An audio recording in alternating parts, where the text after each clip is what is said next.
खामोशी की तमन्ना, देखना है जोर कितना।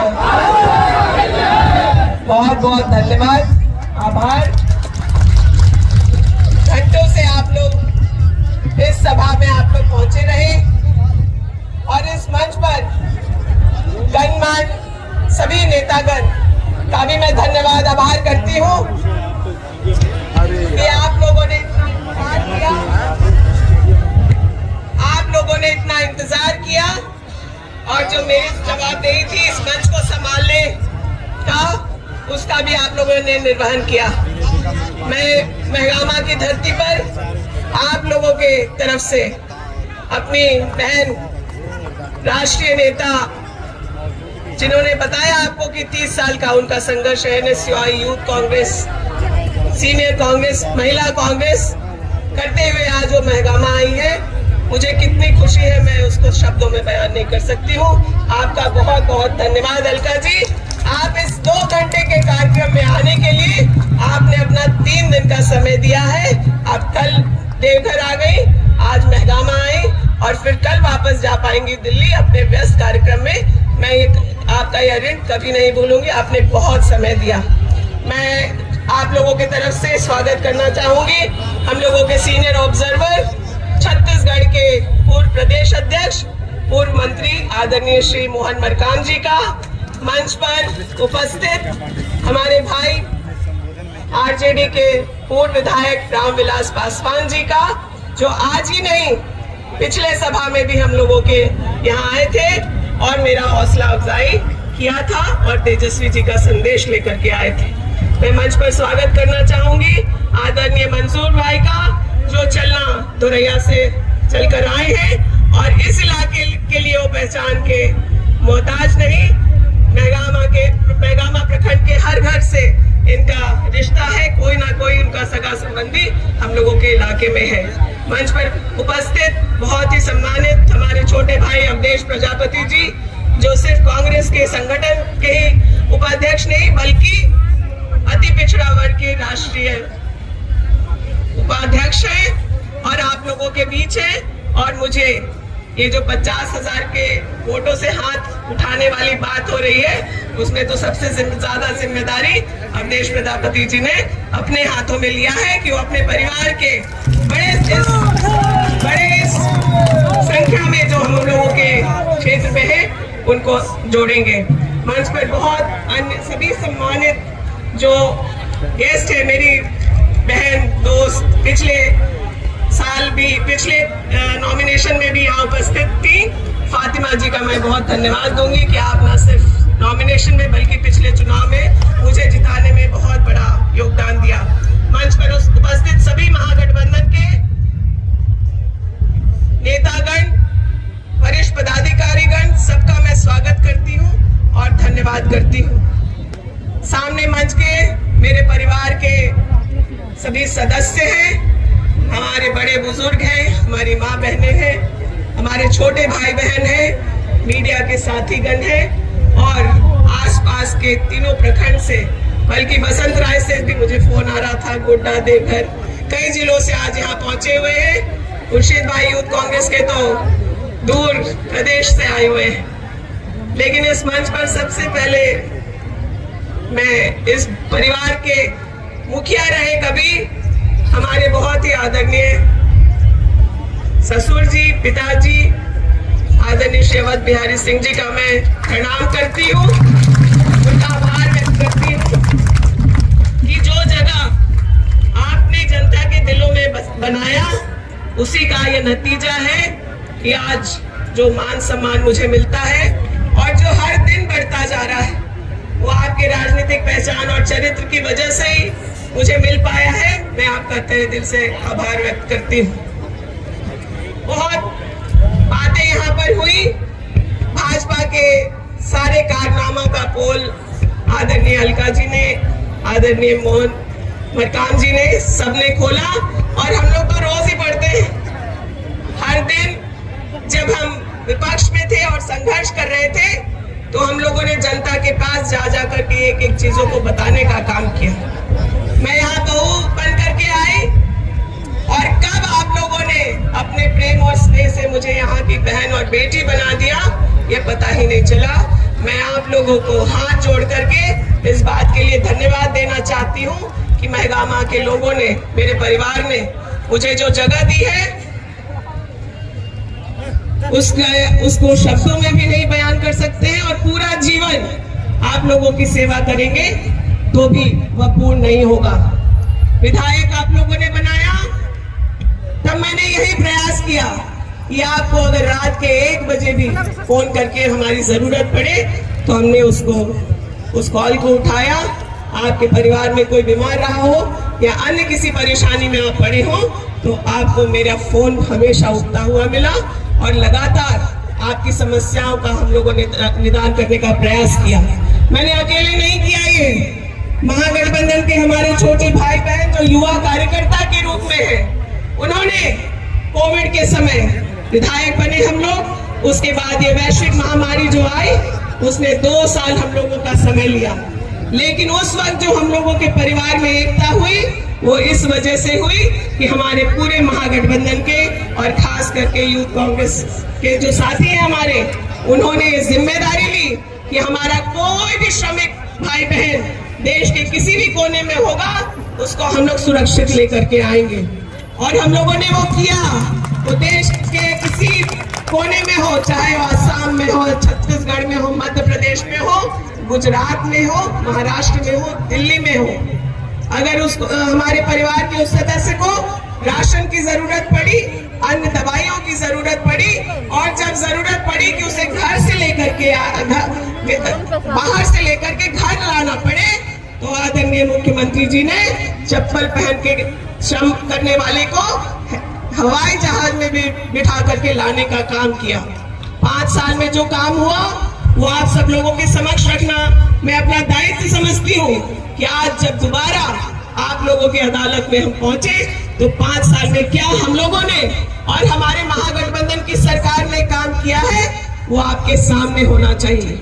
बहुत संख्या में यहाँ पे हम लोगों के कार्यकर्ता हैं, ज्यादा कुछ नहीं करना है। महगामा में पंजा के निशान पर चुनाव हो रहा है।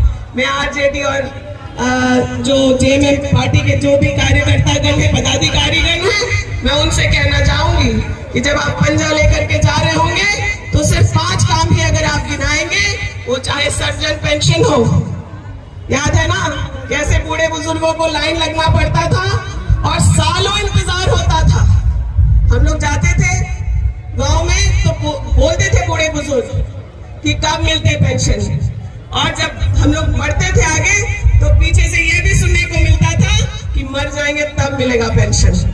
था यही हाल था भाजपा के डबल इंजन की सरकार में कि बूढ़े बुजुर्ग की आंखें पथरा गई लेकिन उन्हें पेंशन नहीं मिला। झारखंड का नाम आज पूरे देश में है क्योंकि हम लोगों की महागठबंधन की सरकार ने हेमंत सोरेन जी के नेतृत्व में सर्वजन पेंशन जैसा कानून बना दिया कि हर बूढ़ा बुजुर्ग चाहे वो किसी जाति धर्म का हो उसे पेंशन 1000 रुपए हर महीने मिलना है।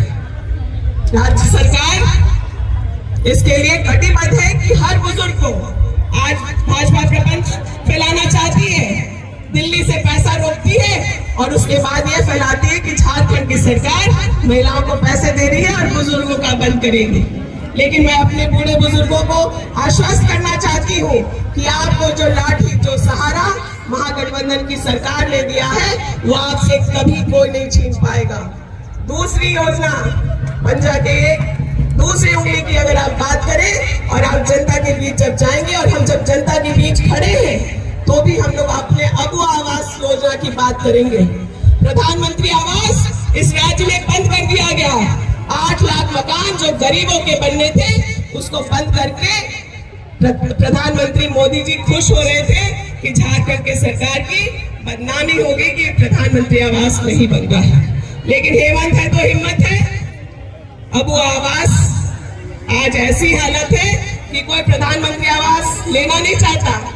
मोदी जी 2 बार आए पिछले 2 महीने के अंदर, उन्होंने प्रधानमंत्री आवास दोबारा शुरू करने की घोषणा की, लेकिन कोई अब आवास लेगा कि प्रधानमंत्री आवास लेगा? 1,20,000 प्रधानमंत्री मोदी जी देते हैं और हेमंत सोरेन जी कितना देते हैं? प्रधानमंत्री मोदी जी 2 कमरे का मकान देते हैं। महागठबंधन की सरकार कितने कमरे का मकान देती है? उस घर में 3 कमरे के मकान में रसोई और शौचालय भी है। प्रधानमंत्री आवास लेने के बाद फिर शौचालय लेने के लिए दौड़ना पड़ता था। तो महिलाएं अब आवास लेंगी कि प्रधानमंत्री आवास? 2 योजना तो मैंने बता दिया कि जब हम 5 पंजा का निशान लेके जाएंगे, लेकिन तीसरा योजना आपको इस सरकार का कौन सा सबसे अच्छा लगता है? मैं पूछना चाहूंगी अपने भाई और बहनों से कि तीसरी सबसे सफल योजना इस सरकार की कौन सी है? बताइए। देखिए, भैया लोग भी मैया योजना की बात कर रहे हैं, है ना? ये इस बात को साबित करता है कि हमारी महिलाओं के खाते में जब 1000 रुपए करके 3 किश्त आ चुका, ये 3000 रुपया महिलाएं अपने परिवार के लिए इस्तेमाल कर रही हैं। वो अपने बच्चों की फीस दे रही हैं, वो अपने बुजुर्गों के लिए दवा खरीद रही हैं। कुछ बच्चियां जो 18 साल से 25 साल की हैं, वो एक परीक्षा का फॉर्म भरने का काम कर रही हैं। वो अपने लिए कोचिंग का फीस दे रही हैं। और अब तो 1000 रुपया नहीं, दिसंबर से कितना मिलेगा? तब 2500 की घोषणा कैबिनेट में पास करके तब हम लोगों की सरकार ने आप लोगों तक मैया सम्मान योजना को पहुंचाया है। हम सिर्फ बातें नहीं करते, हम लोग काम करते हैं, जनता तक पहुंचाते हैं। मैया सम्मान योजना 2 महीने में शुरू हुआ और प्रशासनिक पदाधिकारियों पर सरकार का ऐसा नकेल था कि उन्हें महीने भर में 50 लाख महिलाओं को मैया सम्मान योजना से जोड़ना पड़ा।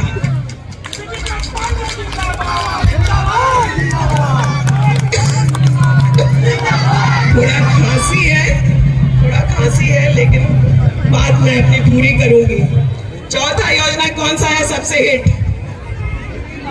सबसे हिट योजना कौन सा है? क्या हुआ बिजली बिल में? लाखों करोड़ों बकाया जो भैया लोगों के सर पर था, घर का बिजली बिल, उसको रातों रात मुख्यमंत्री जी ने सारा बकाया भी माफ कर दिया और आगे इसके सभी महीनों के लिए 200 यूनिट मुफ्त बिजली देने की घोषणा की। गरीबों को इस तरीके से राहत देने की सोच इस पूरे देश में और खास करके जहां भाजपा शासित राज्य है, वहां कोई कल्पना नहीं कर सकता। किसी के सोच में ही नहीं था कि बिना लाइन लगे लोगों का बिजली बिल 0 हो जाएगा। और रातों रात इस योजना की वजह से महागठबंधन की सरकार हीरो बनने का काम उन्होंने किया है। थोड़ा सा श्रेय मुझे भी मिलना था। आप लोगों ने विधायक बनाया और जिस दिन से विधायक बनाया, मैं जहां जाती थी, खास करके अपने महगामा में, सब बोलते थे कि भाई मंत्री, लेकिन महागठबंधन की सरकार ने, हमारे पार्टी के आदरणीय नेता राहुल गांधी जी ने सम्मान दिया और 3 महीने का कृषि मंत्रालय का जिम्मेदारी भी मिला। तो भाई जब हमने बिजली बिल 0 देखा, तो हमने भी सोचा कि हमारे आदरणीय राहुल गांधी जी किसान न्याय की बात करते हैं, कृषि ऋण माफी की बात करते हैं, फसल बीमा की बात करते हैं, समर्थन मूल्य की बात करते हैं। तो जब राहुल जी कह रहे हैं तो जरूर सही कह रहे होंगे, हम लोगों को भी कृषि ऋण जो है माफ करना चाहिए। 50,000 माफी की योजना चल रही थी, लेकिन इस राज्य के ज्यादातर किसानों ने 2 लाख तक का ऋण लिया हुआ था और उन्हें जो कृषि ऋण माफी की योजना मिली थी वो अधूरी थी। आप लोगों के प्यार, स्नेह और आशीर्वाद की वजह से हमारा जो क्षेत्र कृषि बाहुल्य है, यहाँ जो आप लोगों के बीच रह करके सीखे समझे, आप लोगों की परेशानियों को हम लोगों ने भी कृषि ऋण माफ किया और आदरणीय मुख्यमंत्री जी ने कैबिनेट से उसे पारित किया। ये 5 योजना आप अपने इलाके में बने हुए सड़क,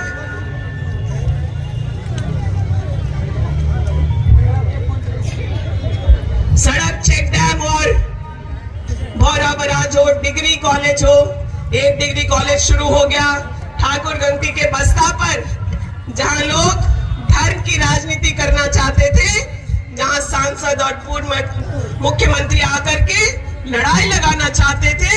हमने तय किया था कि उस बस्ता के